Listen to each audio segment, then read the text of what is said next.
All right, guys, we are live. Thanks for coming out. Thanks for watching this episode today of Six Figure Dog Business. Whew, every time I get in the camera, I start to see wrinkles and stuff.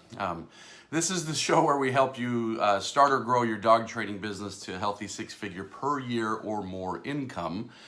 And so I do this show online. I do it on our page, Grow Your Dog Training Business with Ty Brown. We also simulcast over on e-collar technologies because they're a great company. We love them. Even if you don't use e-collars and that's not your thing, this is still a great show for you to watch. So, because what we're going to do is talk about business and talk about growing your business and talk about getting more customers and things like that. And so, however you train, whether it's e-collars or treats and clickers or energy or whatever you do, the way that you produce results is, and the way that you improve people's lives is valuable. So this is the show where we help you get as much value out of it as possible. Now, on today's episode, I'm going to talk about stuff that tends to, every time I bring it up, it tends to make some people upset. In fact, I've even seen a lot of people say that if you do this, you are scamming people. Which, to me, I don't even understand the logic leap that it takes to get there. Let me tell you what I'm talking about. I'm talking about offering a guarantee. Offering a guarantee to your clients. And so like I said, I can't tell you how many conversations I've seen online with dog trainers to where they're like, oh, dog trainers that offer a guarantee, they're scamming people. And frankly, maybe there's a way to do that. I don't know. Well, now that I say this, I have seen some guarantees that seem a little bit, I don't know if scammy is the right word, but maybe like bait and switch. You know, I have seen some guarantees out there where the business is like, oh, we totally guarantee our training. And then when you look at the fine print is like, well, we guarantee our training if you fill out the training log and if you came to every session 5 minutes early and if you jump through 38 hoops, then we guarantee the training and we'll stand by you. And you might be saying, hey, well, that's great. People do need to do the right thing. Well, how often do you have perfect clients? We have amazing clients. I don't know that we ever have anybody that's perfect. And so if it's like some bait and switch, we're like, we'll guarantee our training as long as you're perfect. That to me seems like bait and switch. But then again, like I say, a lot of other trainers say, nope, you can't offer a guarantee. Maybe they don't say it's a scam, but they're just saying you can't do it. And so we've been offering a guarantee for years. It's dramatically increased our conversion rate. It's dramatically increased the quality of client to get far better clients who actually put in the work. It's improved our business on it's probably a top 5, top 7 thing that we've done to improve our business is to have this guarantee, especially where we do our sales over the phone. When you're in person with somebody and you're sitting face to face, it's easier to build trust because you're right there. When you're on the phone, it's harder to build trust because you're not right there. It's as simple as that. And we tend to trust people more when they're right in front of us. When we can reach out and touch them. Not that people should be touching you in your evals. Please try to avoid that and the lawsuits that come with that. And don't touch them either. Regardless, we sell on the phone. The guarantee is huge for us. But even if you don't sell on the phone, having a guarantee, having a very strong guarantee, not some weak one like, we guarantee your satisfaction, and what the heck does that mean? I don't know. We just guarantee that you're going to be satisfied. But having a strong guarantee will increase conversion rates, increase the amount that they're willing to spend, and done right will increase their buy-in into the system to where they're like, yes, this is something I want, and that they'll work harder. So, who doesn't want higher conversion rates, more money? And with a signature program, they sell sessions or they sell weeks, which already right off the bat, and I've done plenty of other, podcasts and videos and trainings on that. So feel free to go back and look about how you can sell results rather than sessions. But when you're selling sessions, you're leaving it so open. Like, okay, what do I get? I have this problem. You have 4 sessions, 3 sessions, 5 sessions. What do I get? How do they have no idea what that means. And I'll give you an example because sometimes we get so bogged down in our own industry, we don't see it.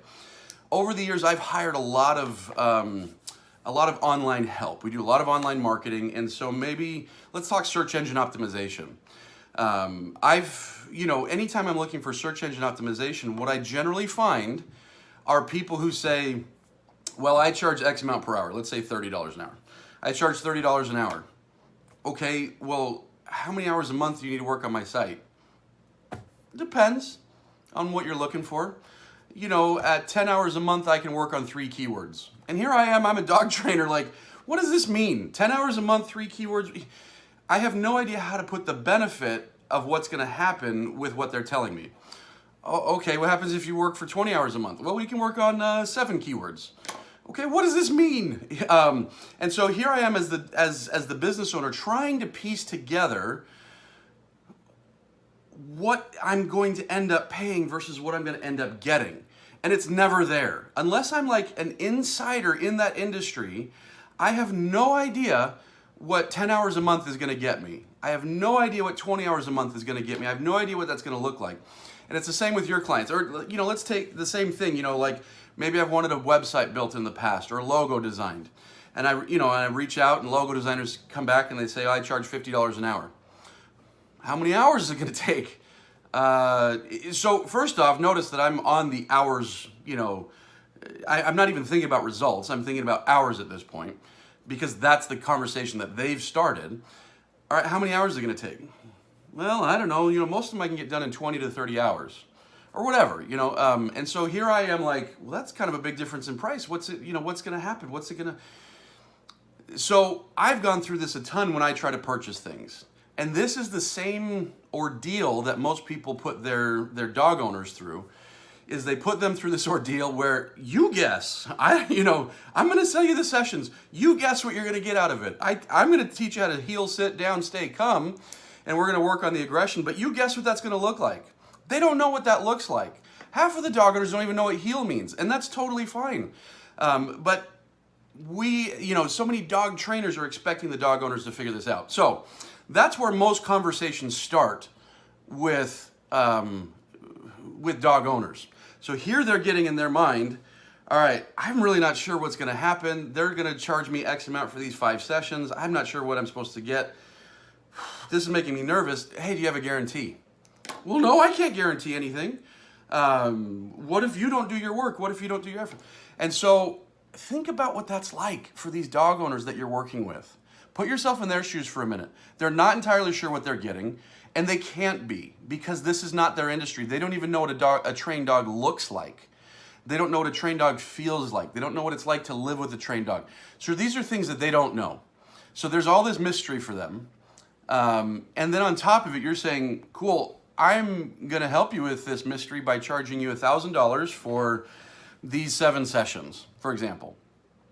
And so now they're like, that's a lot of money. What if? Because I don't even know what it's supposed to look like at the end. What if? And so, in what other industry are people saying, give me a bunch of money, and I hope we're going to get to a certain goal that you end up liking? We haven't even defined the goal other than sit down, heel, come, stay, which, again, is basically meaningless to dog owners because they think their dogs sit, come, heel, and stay already. So you're giving them this enormous mystery and saying, trust me enough to put in $1,000 into what might be a black hole. Would you do that in any part of your life? Now, dog trainers out there listening to this, well, I'm getting clients. Well, of course you're getting clients because everybody's doing the same thing and ultimately they have to hire somebody. Now, when they do hire somebody, they have to do so much more work to finally figure out how to trust you. And this is why so many dog trainers are struggling to get the sales, because they aren't having the conversation that the dog owners are having inside their head. The dog owners are like, how can I know what a trained dog is? And how can I know that this guy's even going to help me or this lady's going to help me? And nobody's answering that question. And so that's why most dog trainers are really struggling. I talk with dog trainers all the time. Even the ones that are doing well financially, they're not keeping much of it. And so, they're doing well revenue-wise. They're not keeping much of it. And so much of this is happening because of the conversation that begins, at this, even before the sales conversation, but into the sales conversation, where the dog trainer is saying, essentially, you're not saying this on purpose, but is essentially saying, I'm not going to define what I'm going to give you, and I'm not going to guarantee it either. And I'm just going to tell you that I've had a lot of happy clients, and you'd better hope that you get what you get what you're paying for. So we're already setting up people on the wrong foot, right? How are people then going to put in the effort when they don't even know what a trained dog is going to look like? So anyways, this is the starting point to where people say, well, I can't offer a guarantee because I don't know what you're going to do. And so put yourself in their shoes. It is so rational for them to be asking for a guarantee, and it is so irrational for us as dog trainers to not offer any sort of guarantee and to say, give me a bunch of money and let's both cross our fingers that we end up in a place that we both like. It's kind of ludicrous. You wouldn't do that in any other part of your life. I don't think you would. So let's now examine what is holding you back from offering any sort of guarantee. And usually I find it's two things. And maybe there's more, and so maybe you can put comments down below and I can respond to those later. But it's almost always two things. And so let's you and I agree for a second, just for the sake of argument, that it is two things that's holding you back. Well, do you think those two things, there might be solutions? That if you could find solutions for those things, that you would then feel comfortable offering some sort of guarantee? Because if there's two problems holding you back and you can solve them, would you offer a guarantee? And if the answer is no, why not? Why are you not acting rationally? If there's something holding you back from offering something that's going to benefit somebody and you can solve that thing, why would you not do it? So, number one, why are you not acting rationally? But if you're saying, well, yeah, there's a few things that hold me back from offering a guarantee, and if I could solve those things, then yeah, I would offer a guarantee. Then let's jump into that. Let's start from that mindset of like, okay, these are solvable problems. Because it's so easy for dog trainers to blame their owners and say, I can't offer a guarantee because of you. And which is why so many dog owners are saying, I can't spend money because of you. Because they're not getting any sort of decent promise. So here's the two things that I tend to see happen. The things that dog trainers say why they're not going to do it. And overall, it comes down to, well, I can't guarantee what they're going to do. And so if the owner is putting out good money to get a result, why would they not do the work? It really only comes down to them saying two things. One, I don't have enough time. And two, I'm trying, but I'm just not getting it. And so let me ask you, are those the two things that are setting you back? That you hear, you know that you can't guarantee what the dog owner is going to do. And when the dog owner underperforms, it's almost always one of those two things, right? Not enough time and they're not good enough. They just kind of stink at what you're asking them to do, right?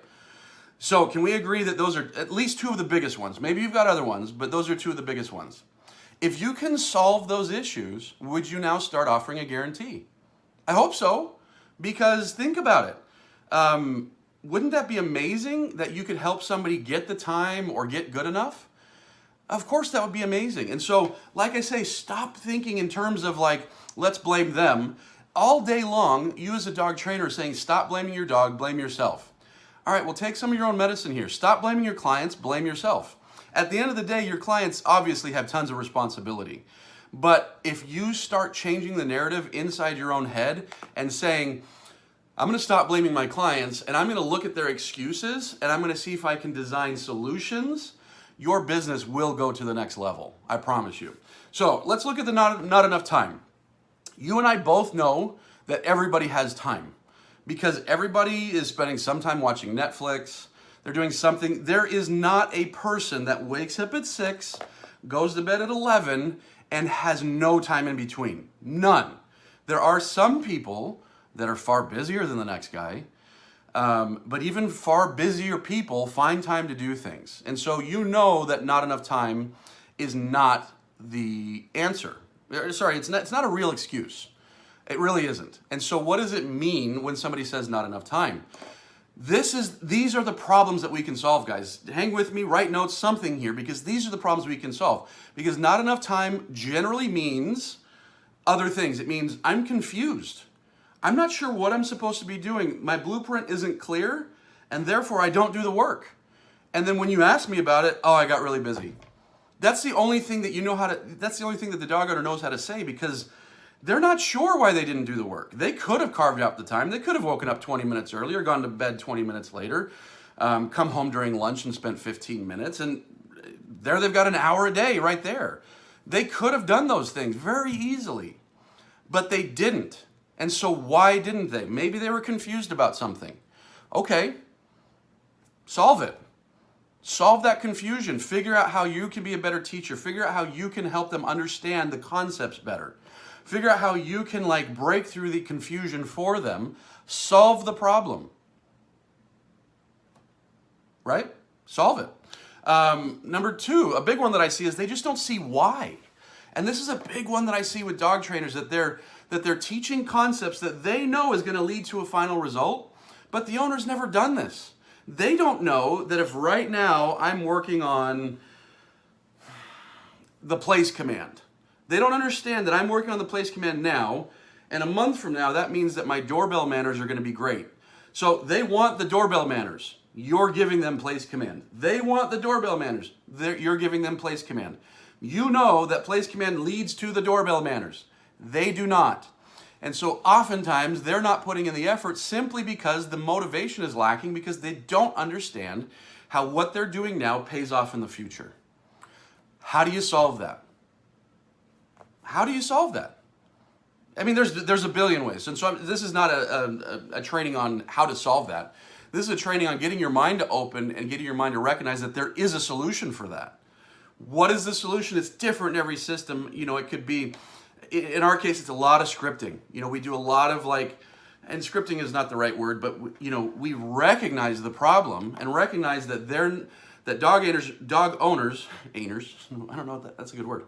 Dog owners are not able to see into the future because they've never done this before. And so we have to see in the future for them and explain and help them see the roadmap and the blueprint that if you do this, you'll end up here. So when people know that what they're doing right now will lead to their goal, they find time. When people are not confused, they find time. It's as simple as that.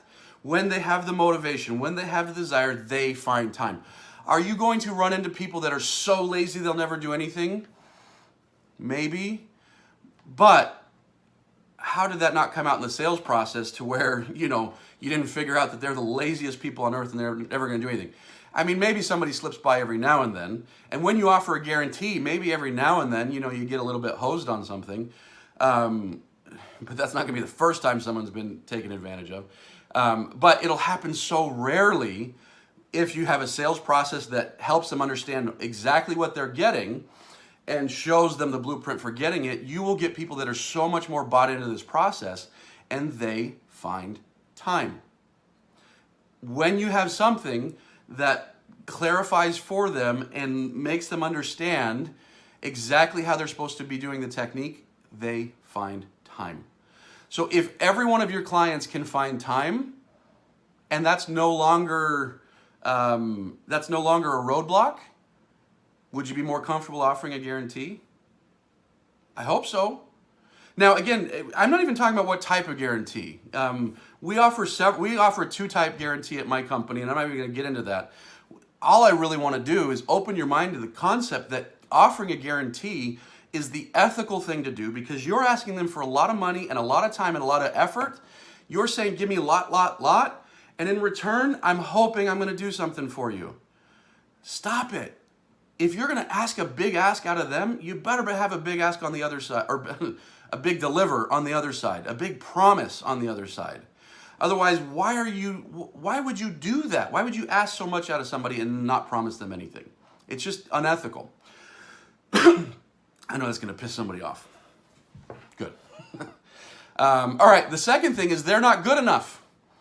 You're worried, hey, if I offer this guarantee and they really suck at the training, I'm going to be in trouble. This is a problem in your program. Sorry to tell you, most people that are doing let's say sessions, session-based program, they try to pack way too much into the sessions. And the way that they're delivering the information is conducive towards people getting confused. And I'm talking about some of the best dog trainers out there. Some of the best dog trainers out there who have amazing techniques, amazing abilities, amazing methods, amazing results. Don't transfer, because what you can do kind of doesn't matter on certain levels. It's what you can get them to do. And so if they're really struggling with techniques and they're not good, how do you fix it? And you fix it by saying, well, I tried. They're just not good. Well, that's a pretty crappy business owner thing to do. I mean, who would do that, right? Who would say, well, I showed you. You're just not good. Sorry. No guarantee for you. Who would do that? I mean, that's such a lousy way to treat a customer. How do you fix the issue of skill transfer? What do they need? Do they need more videos? Do they need more repetition? Do they need whatever it is? How do you fix that and put that all into a program so that everybody can get good results? Even the people that are just naturally 2 left feet, they can go through a process and they can get great results, because that's a problem that you need to solve. Because or if you're not willing to solve it, then don't take on the person that's not good. And you might, and the question is, how do you know who that is? You probably don't. And so that's an ethics thing again. If you're going to take on people who are not naturally good at dog training, it's your job to solve it. It's not their job to suddenly become a good dog trainer. It's your job to figure out how to solve it. And so, like I say, these are all issues that come back to you. You have to solve their time issue because they have it. They're just not willing to give it to what you're asking them to give it to because of something you haven't done. Sorry to tell you that. That's almost always the case. Almost always. Or number 2, they're not good enough, but they're not good enough because of a deficiency in your training. Now, I'm not going to try to sit here and pretend that we're perfect at this at my company. We're not. We run into people that, we got to go a little bit above and beyond with our guarantee because they weren't good enough, and we had to figure out how to get them good enough. We still have to figure out how to motivate people best through not having enough time, which they do. We have to figure out how to motivate them because, and help them see into the future and take away any confusion and things like that. At the end of the day, all of this boils down to us, and we take responsibility for the deficiencies that create their problems. And so, like I say, if somebody has clarity, if somebody has skill set, if somebody sees why, if somebody's attaching their pain to your solution and sees the entire blueprint, who will not put in the work? Everybody will. Everybody's going to. Like I say, with the rare occasion where it's not going to happen, everybody's going to put in that work because you've taken down the roadblocks that have stopped them from doing it. Like I say, this is a disease in this industry to where dog trainers love absolving themselves from guilt. And this is not a guilt thing of like, oh, I got to feel bad and, 20 lashings type thing.